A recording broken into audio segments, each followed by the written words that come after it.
Hello and welcome to News in Depth. My name is Anna Kalczyńska. Europe has faced 3 litmus tests in the past week, in Moldova, the Czech Republic and in Georgia, and only one went well. The EU passed the test in Chisinau, failed in Tbilisi and largely ignored in Prague. The European project works, but what's next? We're going to discuss it with Stuart Dowell, political editor, TVP World. Hello, Stuart. Hello. Good to have you with us here. So let us start with Moldova. Apparently, it's a success story.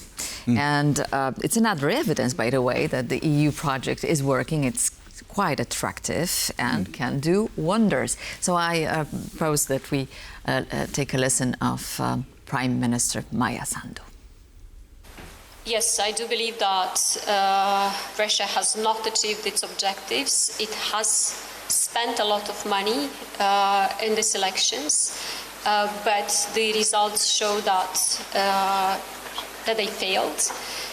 And it failed because of the joint effort of the state institutions, of the media, of the press, of the civil society.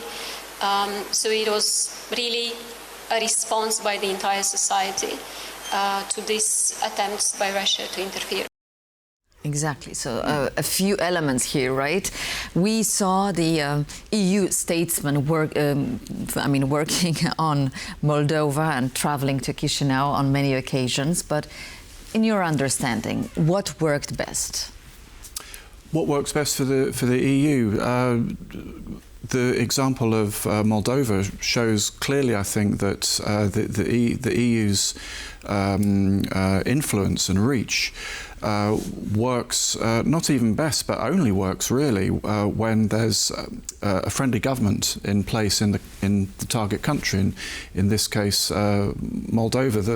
The EU had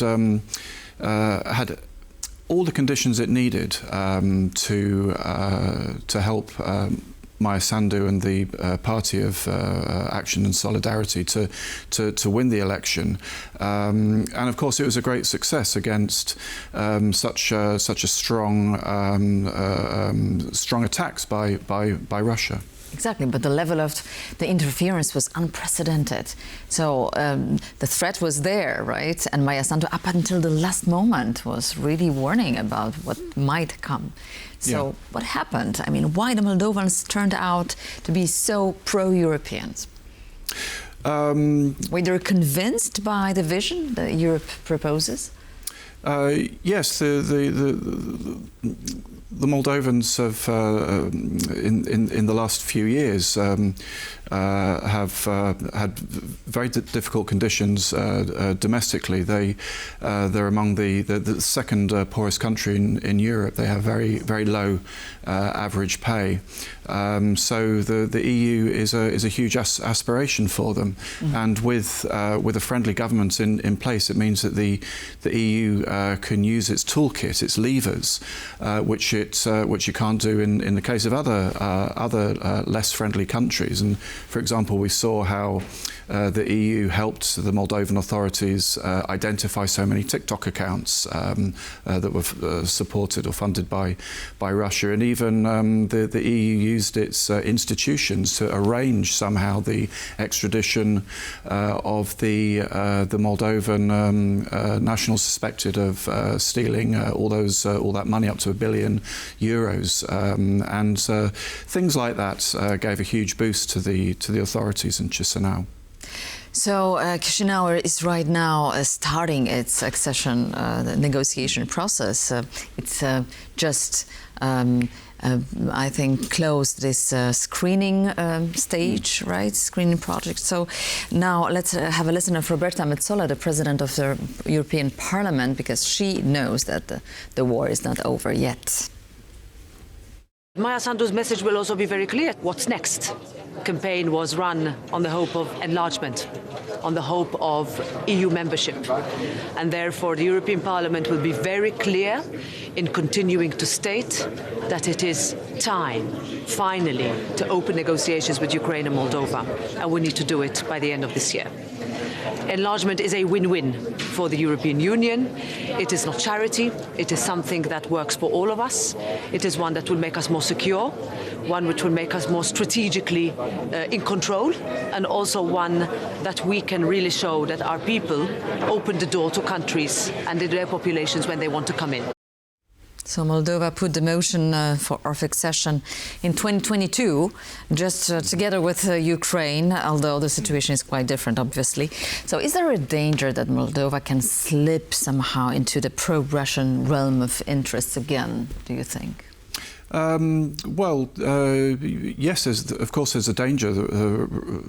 Russia, for not just recently, but we can say for over a century, has put subterfuge and deception at the front of its war tactics, and that's exactly what it does in these hybrid wars. Of course it can, but Moldova looks to be in a very good position. We have to remember that Maia Sandu, the president, we can call it a hat trick. She won the last this election by just over 50%, which was much higher than expected. She won the EU debate a while ago that puts EU aspirations into their constitution by a slither, but it was still a victory.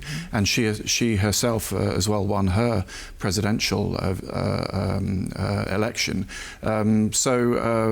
Moldova's accession depends on continuing to win those elections. Great leader.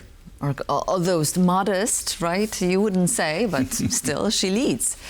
Anyway, so let us move to the Czech Republic, where the reformists, the hardliners, lost. ANO party of Andrej Babiš won. However, it fell short of an overall majority. So they received under 35% of the vote, earning 80 seats in the 200-seat lower house. So is it really worrying for those clinging to this EU project, right?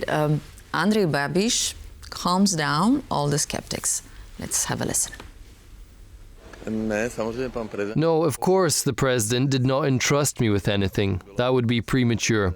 We discussed the election results as well as our image within NATO and the EU. Negative information is constantly being spread abroad, which I think is unfair. After all, I was Prime Minister and our orientation was clear. I am simply concerned that Europe should function because its economic development is not going in the right direction. Regarding the negotiations, I updated the President on the discussion with the motorists and the SPD. The talks will continue, and I will inform the President first if we reach an agreement. So Babiš has until 7th of November, I believe, the date set by Petr Pavel, the President Petr Pavel, for the first meeting of the Parliament, which will then have to hear who is going to be nominated as Prime Minister. But some say that Babiš is not Viktor Orban, and that as long as he isn't pressured by anti-EU extremists, he will stick to the EU path. Now, is this new government or coalition that we might see here going to be, you think, Eurosceptic or not? Definitely Eurosceptic.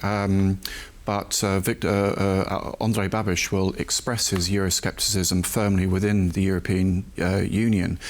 Before the election, there was a lot of worry, a lot of speculation around the word Czechsit, Czech leaving the European Union. That was particularly down to when analysts and voters looked at the potential coalition partners that Andrej Babiš might have to work with. One in particular, the Party of Freedom and Direct Democracy, which at one time was polling 13%, but it dropped down to around 8%. And they, one of their postulates is actually a referendum on leaving the European Union. Right, but because of this result, just you mentioned, probably, Babiš will not have to succeed too much to those EU extremists. Yeah, that's right. He was polling around, his party was polling around 30-31%, and he actually achieved 35%. So that gives him a lot more leverage in discussions with the SPD, this party. And also, the SPD have been around in Czech politics for a long time, and there's always been a kind of a firewall around them. None of the mainstream parties ever wanted to cooperate with them, a little bit like the AfD in Germany. That's changing now a little bit, but it's unlikely that they'll become a formal coalition partner. They're much more likely to prop up a minority. Andrej Babiš actually wants to be a minority government supported by occasional votes from the SPD and another smaller party, the motorists, as they're called. Right. How about the law problems of Andrej Babiš? Because this is another issue. Babiš is still charged with fraud, alleged fraud charges. So what are the chances that, for instance, the lower chamber of the parliament will be voting of stripping him of the immunity? And then, who knows? Yes, definitely not straight away, because Andrej Babiš will control the parliament, as I said, with propped up by the votes from his partners. Who knows what happens? What will happen towards the end of this term of the parliament in 4 years? We don't know. Yes, he may have problems then. And how about the Visegrad group and the format itself, right? What is your projection? What is your way of saying things? How is this format going to evolve? And how about the cooperation between Orbán and Fico? Well, a lot of analysts after the election are saying that Babiš is not Orbán or Fico, and I think that's right. I think that probably Andrej Babiš will visit Bratislava on his first foreign visit, because that's what all Czech prime ministers do. But we shouldn't read too much into that. He differs from Fico and Orbán in his position towards Russia. A lot has been said about Babiš's relationship with Russia, but I don't think we'll see him visiting Moscow any time soon. For sure, he's skeptical about Ukraine, but he frames that as a Czechia first position.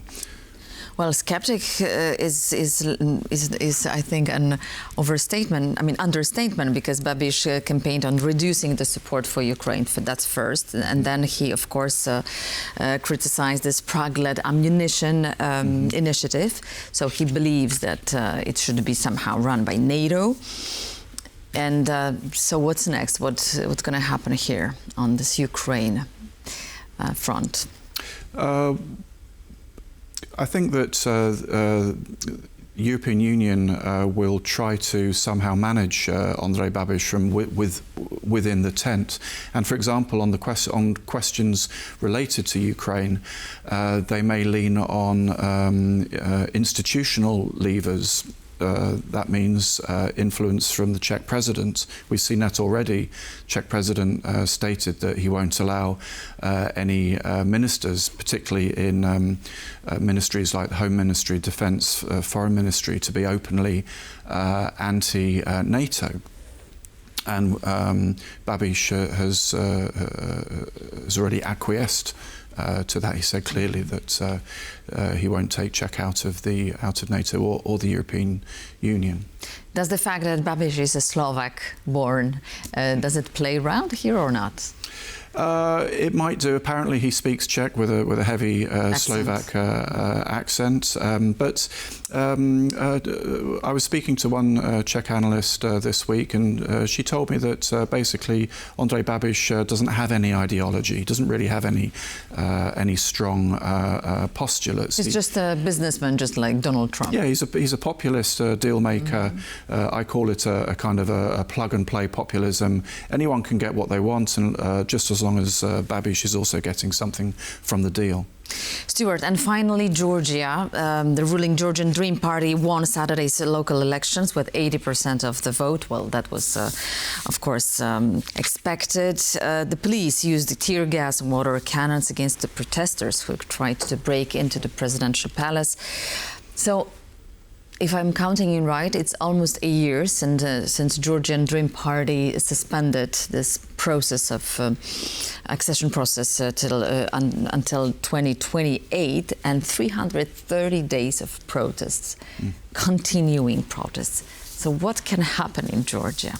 Do you foresee any change? Unlikely,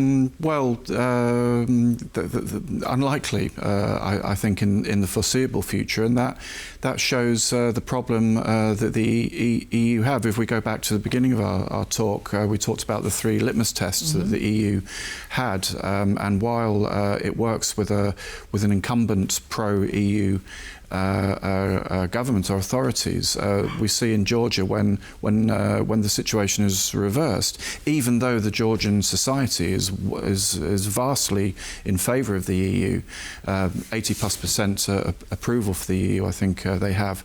When the authorities are anti the EU doesn't have the same levers. It works with.